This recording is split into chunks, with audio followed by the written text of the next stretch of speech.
নমস্কাৰ বহুত মানুহ মনত কনফিউজ থাকে ইন্টাৰনেট ট্ৰেডিংৰ ক্ষেত্ৰত টাইম ফ্ৰেম কোনটো লোৱা ভাল হ'ব 5 মিনিটস 15 মিনিটস আৱাৰলি 30 মিনিটস কোনটো টাইম ফ্ৰেম লোৱা হ'ব একচুয়ালি ইন্টাৰনেট ট্ৰেডিংৰ কাৰণে 5 মিনিটস আৰু 15 মিনিটস টাইম ফ্ৰেম ব্যৱহাৰ কৰা হয় কিন্তু প্ৰতিটো টাইম ফ্ৰেমৰে এনালাইজিং যেটো ষ্টাইল সেই ষ্টাইলটো অলপ ডিফাৰেন্ট হয় আজি সেই বিষয়ে আলোচনা কৰিম অকল ইন্টাৰনেট আৰু সুইং ট্ৰেডিংৰ কাৰণে বেলেগ এটা দিনত আলোচনা কৰিম প্ৰথমতে আপোনাৰ time frame 15 minutes time 15 minutes time ফ্ৰেমত যদি আপুনি ইন্টাৰডে কৰে তেনে এটা বস্তু মনত ৰাখিব লাগিব যে প্ৰিভিয়াস ডে মাৰ্কেট ক্লোজ হোৱাৰ পাছত আপুনি এনালাইজ কৰিব যে কি নেক্সট ডে আপোনাৰ কিবা ট্ৰেড আহিছে নেকি ঠিক আছে এটা মোৰ যেটো সেটআপ আছে মোৰ সেই সেটআপত এই মোৰ এই ষ্টাডিটো ভালদৰে মিলি যায় আপোনালোকে মোৰ অপচন ট্ৰেডিং ষ্ট্ৰেটেজি যেটো সেটআপ আছে সেই সেটআপটো চলে আপোনালোকে অকন বেছিকৈ আইডিয়া কৰিব পাৰিব ঠিক আছে 15 মিনিট টাইম ফ্ৰেম এনালাইজ কৰাৰ আগতে আপুনি বেক সাইডৰ মিনিমাম 2 দিন বা 3 দিনৰ ডাটাটো ল'ব লাগিব 2 দিন বা 3 দিনৰ এটা ডাটা মিলি এটা প্ৰাইস একচন বনে আৰু সেই প্ৰাইস একচনটো ইন্টাৰনেট আপুনি এটা ডাঙৰ ৰেলি ক্যাচ কৰিব পাৰে ঠিক আছে আৰু আমি 5 মিনিটছত কেনেকৈ এনালাইজ কৰে হেতু আমি আপোনালোকক দেখুৱাম ঠিক আছে কিদিনা আমি এই ট্ৰেডটোকে চাও আমি এটো ঠিক আছে আমি এই ট্ৰেডটোৰ মুভটোক এটা এখানে এটা 12 13 16 3 দিনৰ যেটো ডাটা আছে আমি 2 দিনৰ ডাটাতে ইয়াত আহি গৈছে ট্ৰেডটো আমি চাব পাৰা নে এই ট্ৰেডটো বনিল এটো কেতিয়া 2 দিনৰ ডাটা আছে কেদিনা আছে 13 মে আৰু 16 মে ঠিক আছে যেটা 16 মে মাৰ্কেট ক্লোজ হল আমি এটো বনাই এই চাৰ্টটো বনাই দিলু বনাই দিয়াৰ লগে লগে আমাৰ কনফাৰ্মেশন এটা পালো যে আমি যে কাইলে এটা ট্ৰেড বনিব পাৰে ইন্ট্ৰাডেত হয়নে আৰু আমি কনফাৰ্মেশন কৰিলো বলিঞ্জাৰ বেন্ডে যে কনফাৰ্মেশন বনিব এটা ট্ৰেড বনিব পাৰে নেক্সট ডে যেটা মাৰ্কেট ইয়াত ওপেন হল আৰু এটো যেতিয়া এটো স্কুইজ ব্ৰেকআউট দিলে এই পজিশনটোত আপোনাৰ ট্ৰেড বনাইছিল এডাল দুডাল তিনডাল চাৰিডাল কেন্ডলৰ ক্লোজত আপুনি ইয়াত প্ৰফিট বুক কৰিলে বা তাতকৈ আপুনি ওপৰতে ৰখিব পাৰে ঠিক আছে ইন্টাৰনেট 15 মিনিট চাটা এনালাইজ কৰিবলৈ আপুনি ৰানিং ডেজত যেদিন চলি আছে সেইদিনাখন আপুনি এনালাইজ কৰিব নোৱাৰে ট্ৰেড চলি থকা দিনটোত ঠিক আছে না আপোনাৰ প্ৰাইস একচন নবনিব আৰু বনিলেও আপুনি নেক্সট ডে তাৰ ৰিজাল্টটো দেখা পাব ঠিক আছে আপোনাৰ মিনিমাম 2 দিন 3 দিনৰ এটা বেক সাইডৰ ডাটা লৈ গলে আপুনি চাব লাগিব এটা এটো চালো নেক্সট ডে আৰু এটা আমি চাম আপোনাৰ এই ডাটাটো চাব লাগে 9 মে পা আমি 9-10 মে কি হৈছে প্ৰাইসে কনসলিডেশন কৰি আছে কন্টিনিউ আছে না 9-10 মে কনসলিডেশন কৰি আছে এটা কি 10 মে আপোনাৰ মই এইটো সাইডত দেখে নকৈ পেলাই আপোনাক দেখাই দিছো এটা হ'ব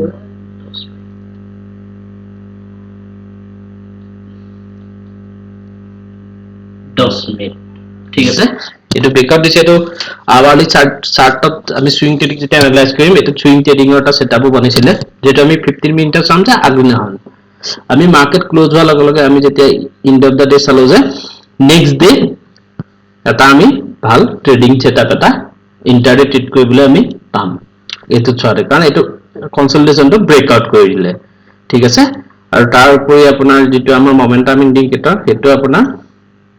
20 ডে মুভিং এভাৰেজৰ তলত মোমেন্টাম ইন্ডিকেটৰটো আহি গল হয়নে না এটা আমি নেক্সট ডে ওপেন হোৱাৰ লগে লগে দেখিলেনে প্ৰাইসটো গ্যাপ আপ ওপেন দিলে আপ ওপেন দি পেলাই এটা এংগালফ ক্যান্ডেল দি দিলে আগৰ ক্যান্ডেলটো এংগালফ কৰিলে আমাৰ এন্ট্ৰি পইণ্ট হৈ গল আপোনাৰ ইয়াত আৰু সাইডৰ ক্যান্ডেল লো 1 2 3 4 এই ক্যান্ডেলত আপুনি প্ৰফিট বুক কৰি দিলে কিন্তু 5 মিনিট চাৰ্টত যেতিয়া এই বস্তুটো ট্ৰেড কৰা গল হয় আপুনি 5 মিনিট চাৰ্টত মই বুজাই দিছো হা এটো 5 মিনিট চাৰ্টত কিটাকে 11 তাৰিখে যদি আমি 5 মিনিট চাৰ্টত যদি ট্ৰেড ললো হয় আমি কেনেকুৱা ট্ৰেডিং সেটআপ পালো হয় 11 মে ঠিক আছে এদিনাখন আমি আগৰ দিনাখন ট্ৰেন্ডটো এনালাইজ কৰিবলৈ আমি ইয়াত এন্ট্ৰি কৰিছিলো হয়নে কিন্তু 5 মিনিট চাৰ্টত ইয়াত এন্ট্ৰিটো সেটআপটো নবনে 5 মিনিট চাৰ্টত সেটআপটো কোড বনিছিলে ইয়াত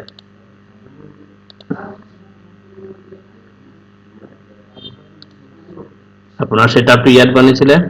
ইয়াৰ এই কেন্ডেলডালত তলত এন্ট্ৰি 1 2 3 4 4 নম্বৰ কেন্ডেলত প্ৰফিট বুক ঠিক আছে না এটা আপোনাৰ 5 মিনিট চাৰ্টত 15 মিনিট চাৰ্টত যেতিয়া আপুনি ট্ৰেড লবলগীয়া হ'ব তেতিয়া হলে আপুনি মিনিমাম পিভিআৰ যে তিনিডাল কেন্ডেল বা 3 ডেজ বেক সাইডৰ 3 ডেজৰ ডাটা এনালাইজ কৰি পেলাই ল'ব লাগিব আৰু 5 মিনিটছ কেন্ডেলত আপুনি ৰানিং ডাটা ল'ব লাগিব যেনে एक कैंडल डॉलर अपना 15 मिनिट्स रहता मैं और डेटा एनालाइज अपना को কৰি দিছো এটো চাব পাৰা এটা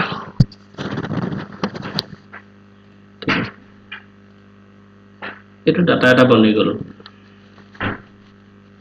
এটো স্ট্রিং ট্রেডিং আছিল না 15 মিনিট চাটা এটো নবনে 2 মিনিট 4 মিনিট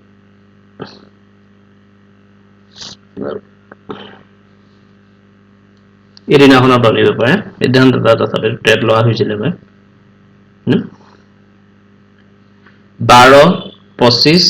20 এটা ডাটা লৈ আমি ইয়াৰ পৰা এটা ট্ৰেড ললো ত্যাগ কত ফ্রম এটা बनालो সেটা ঠিক আছে না এইখিনি পা বাদ দি দিও এইখিনি নাই বুলি ধৰিলো এইখিনি নাই বুলি ধৰিলো ঠিক আছে মার্কেট ক্লোজ হল কত মার্কেট ক্লোজ হল এই কোনতে মার্কেট ক্লোজ হওয়ার লগে লগে আমার একটা সেটআপ আই গেল আমি চালো একদম ক্লোজিং তো ওপৰত হৈছে মোমেন্টাম তো 200 মুভি কে ওপৰত আছে এটা মনত এটা আপোনাক কোৱেশ্চন আহিব যে মই ইন্টাৰডে ট্ৰেন্ড লাইন তো এই পইণ্টত কিয় নললো ঠিক না এই পইণ্টত কিয় নললো এই পইণ্টত নলোৱা কাৰণটো হল এই 15 মিনিটৰ কেন্ডেলত এটো এটা ফলস ব্ৰেকআউট মানে এনে কিবা এটা কাৰণত প্ৰাইসটো উঠিল আৰু অলপমান হেই কিবা এটা কৰিলে কিন্তু অৰিজিনাল পিকচাৰটো বনাইছিলে ইয়াত আপোনাৰ এই যে এইটো পিকচাৰ যদি এই প্ৰাইসডাল যদি ইমান মানৰ পৰা যদি আকৌ মুভ ললে হয় তেতিয়া ঠিক আছে ভাবিব পাৰি যে এটো এটা ট্ৰেন্ড লাইন বনিব কিন্তু এনেকুৱা মুভ খিনি ট্ৰেন্ড লাইন বনালে আপোনালোকৰ এন্ট্ৰিটো বহুত লেট হৈ যায় বুজিছেনে বহুত মানে ডিসিশন এই ক্যান্ডেলৰ ওপৰত প্যাটাৰ্নটোৰ ওপৰতে লৈ ল'ব নেক্সট ডে যেতিয়া মাৰ্কেট ওপেন হ'ল মাৰ্কেট যেতিয়া আপোনাৰ মাৰ্কেট ওপেন হল আপনাৰ এই পজিশনটো মাৰ্কেট ওপেন হল ইয়াত মাৰ্কেট ওপেন হল অফৰ ওপেন হৈ পেলাই ডাউন আহিল প্ৰিভিয়াস যেটো ৰিটেস্ট কৰিলে গেপটো ফিল আপ কৰিলে আধা ফিল আপ কৰিলে আৰু ট্ৰেন্ড লাইন ডালৰ সাপোৰ্ট কৰিবলৈ প্ৰাইস উঠিলে এই কোনতে আপুনি যদি অকন হৈ আছে ইয়াত এটা ট্ৰেন্ড লাইন টানিব পাৰে ঠিক আছে বেটা কনফাৰ্মেশনৰ কাৰণে না টানিলেও হয় তথাপিতো টানিব পাৰে তাৰপিছত আপুনি ফাইনাল কনফাৰ্মেশন যাওক 15 মিনিট এটা 15 মিনিট চাৰ্টটো স্কুইজ ব্ৰেকআউট দিছে ইয়াৰ এক ক্যান্ডেললে ব্ৰেকআউট দিলে এডালত ব্ৰেকআউট দিলে আপোনাৰ ইয়াত এন্ট্ৰি এনেকুৱা এন্ট্ৰি এডাল 2 3 4 এই ক্যান্ডেলডালৰ হাই আপুনি প্ৰফিট বুক কৰিব পাৰে ইন্টাৰডে ট্ৰেডিং 15 মিনিট চাৰ্টত ঠিক আছে 15 মিনিট চাৰ্টত ট্ৰেডিং আপোনাৰ ইন্টাৰডে ট্ৰেডিং কৰিবলগীয়া হলে আপুনি আগদিনাখনে ডিসিশন ল'ব লাগিব আগদিনাখনৰ 3-4 দিনৰ ডাটা চাই পেলাই আপুনি এটা সিদ্ধান্তত উপনীত হ'ব লাগিব ঠিক আছে এটা ৰিসেন্ট যেনেকৈ মই এটা ডাটা আপোনাক কৈ দিছো তো কেনেকৈ এনালাইজ কৰা হয় কেনেকৈ এনালাইজটো ফেলু হয় আকৌ দেই যে সিনানো এই ডাঙৰ যে গ্যাপ আপটো দিলে আপোনাৰ 18 মে গ্যাপ আপটো দিলে সিনান আমি এটা ডাটা ইয়াত মই ৰেডি কৰি থৈছিলো যে নেক্সট ডে ইন্টাৰডে ট্ৰেডিং কৰিম ঠিক আছে এইটো ডাটাটো যে মই কৈ আছো যে এইটো ইমানটা বুম নাছিল এটা ডাউন ট্ৰেন্ড এটা আহিব লাগে তা মুভ নাছিল আপোনাৰ এইটো মুভিং এভাৰেজৰ তলত আছে 200 ডেজ মোমেন্টামটো আৰু আপোনাৰ বলিঞ্জাৰ বেটৰ স্কুইজ ব্ৰেকআউট দিবলৈ ৰেডি আছে হ্যাঁ যদিহে প্ৰাইসটো ইয়াত গ্যাপ ডাউন নিদি যদি এনেকুৱা গ্যাপ ডাউন দি পেলাই যদি পৰিলেহেঁতেন তেতিয়া এই পজিশনটোত আমাৰ এটা এন্ট্ৰি আছিল হয়নে ইয়াৰ আপোনাৰ ইমান মানত প্ৰফিট আছে না সাইডাল ক্যান্ডেল যিমান দূৰলৈকে আহে আৰু প্ৰফিট আছে কিন্তু প্ৰাইস ইমানে গ্যাপ আপ দি দিলেতো হেতু ইন্টাৰডে 15 মিনিট চাৰ্টত ইন্টাৰডে ট্ৰেডিংটো পসিবল নহল এটা হে চাৰ্ট আমি 15 মিনিট চাৰ্টত হে ট্ৰেডিংটো আমি লবগৈ পাইলো 5 মিনিট চাৰ্টত সৰি 5 মিনিট চাৰ্টত কি হয় আপোনাৰ ৰানিং ডেজ এই কেণ্ডেলত 5 মিনিট এই আপোনাৰ যে ওপেন হৈ যে যেটো মুভমেন্ট ফ্লাকচুৱেট হয় সেইটো সদায় 15 মিনিট চাৰ্টৰ ওপৰত বেছ কৰি হয় নেক্সট ডে ডাটা কেনেকৈ পঢ়া হয় 5 মিনিট চাৰ্টত যদি আপুনি ইন্টাৰডে গলে হয় প্ৰথম 10টা মানলৈকে ট্ৰেডিং নলবই 10টা বজাৰ পিছত এটা প্ৰাইস একচন বনিব দিব তাৰ পিছত আপুনি এটা ডাটা লব যেনে সেইদিনাখন তো 15 মিটাৰৰ ট্ৰেডিংটো লৈ উদাহৰণ এটা 5 মিনিট চাৰ্টত এটা ট্ৰেডিং আহে হয়নে ইয়াত এন্ট্ৰি আছিল ইয়াত প্ৰফিট বুক আছিল বা এনেকা লৈ লওক 4 সেকেন্ডৰ প্ৰফিট বুক আছিল এইটো হল আৰু এটা 5 মিনিট আৰু 5 মিনিটৰ কেণ্ডেলত সুবিধা কোনটো হয় 5 মিনিটস কেণ্ডেলত আপোনাৰ প্ৰায় এভৰিডে আপোনাক এটা ট্ৰেড ইন্টাৰডে ট্ৰেড লবলৈ আপোনাক সুবিধা দিব 5 মিনিটস কেণ্ডেলত মোৰ যেটো সেটআপ আছে আৰু 15 মিনিট কেণ্ডেলত আপোনাৰ এসপ্তাহত এটা ট্ৰেড আপুনি পাব আৰু যেটো আপোনাৰ ভাল মুভ হ'ব তাত বা কেতিয়াবা সপ্তাহত দুটা ট্ৰেডও আপুনি পাব পাৰে বেছি ট্ৰেড নেপায় 15 মিনিটত যদি এটা 3-4 দিনৰ ডাটা যেহেতু আমি অপশন ট্ৰেডিং কৰিলে আমাৰ মোমেন্টামটো লাগে এনে প্ৰাইসটো 20-30 পইণ্ট ওপৰলৈ উঠি মিলি নামিলে আমাৰ লছ হয় এটা দিগল মোমেন্টাম লাগে এখানে পাব কিন্তু 5 মিনিটস চাৰ্টৰ ওপৰত যেটো কয় বডা স্কেলপ কৰা বুলি কয় তাত আপোনাক কোৱান্টিটি বেছি দিব লাগে প্ৰফিটটো কম পইণ্টত প্ৰফিট কৰিব লাগে 10-15 তাতকৈ বেছি পইণ্ট আশা কৰাটো ভুল যদি 5 মিনিট চাৰ্টত আপুনি এনালাইজ কৰে এটা যে এই যে মুভটো হল এই মুভটো কিন্তু 5 মিনিট চাৰ্টৰ ইয়াত আপোনাৰ 5 মিনিট চাৰ্টৰ এটুত বনায় হয়নে কিন্তু এই গোটেই মুভটো কিন্তু এই আটাই কেইদিনৰ এটা প্ৰাইস একচনৰ ওপৰত বেছ কৰি এই মুভটো আছিল বুজিছে কিন্তু ইয়াৰ যেটো মুভ আছিল এই দিনাখনৰ যেটো মুভ আছিল এই দিনাখনৰ মুভটো কিন্তু এইখিনি প্ৰাইস একচনৰ ওপৰত বেছ কৰি নাছিল সেইকাৰণে এই মুভটো ইমানটা আপোনাক বেছি এই দিনাখন দিছে কিন্তু এই মুভটো ইমানটা আপোনাক বেছি প্ৰফিট নিদিব ঠিক আছে ঠিক আছে কালি যেটো মুভ আছিল কালি ট্ৰেডিংটো যেটো আছিল এটো এটা সৰু এটা আপোনাৰ এন্ট্ৰি আছিল ইয়াত মানে এটা সৰু ব্ৰেকআউট এন্ট্ৰি এটা ইয়াত আছিল এটোত ইয়াত এন্ট্ৰি আছিল ইয়াত কম পইণ্ট ঠিক আছে কিন্তু প্ৰাইস ইমান উঠিলো ওপৰলৈ গলো মই বাই কৰিবৰ কাৰণে ওপৰত ইয়াত অপচন নেপালো ঠিক আছে এতিয়া আপোনালোকে অলপ হলো আইডিয়া এটা হৈছে দুইটা কেণ্ডেল কেটা হেৰি কৰিব লগা হয় যদি আপোনাৰ 15 মিনিট কেণ্ডেলত যদি আপুনি যদি ট্ৰেড কৰিব লগা হয় ইন্টাৰডে ট্ৰেডিং লব লগা হয় তাহলে প্ৰিভিয়াস ডে ডাটাৰ ওপৰত আপোনাৰ এনালাইজ হ'ব প্ৰিভিয়াস ডে ডাটা ঠিক আছে প্ৰিভিয়াস ডে যিকিন ডাটা বনিব তাৰ ওপৰত এটা প্ৰাইস একচন বনিব লাগিব এটা সেটআপ বনিব লাগিব আৰু ব্ৰেকআউটত আপুনি এন্ট্ৰি লব লাগিব স্কুইজ ব্ৰেকআউট আৰু আপুনি মোৰ প্ৰিভিয়াস অপশন ট্ৰেডিংৰ ওপৰত সেটআপৰ ওপৰত ভিডিওটো চাব পাৰে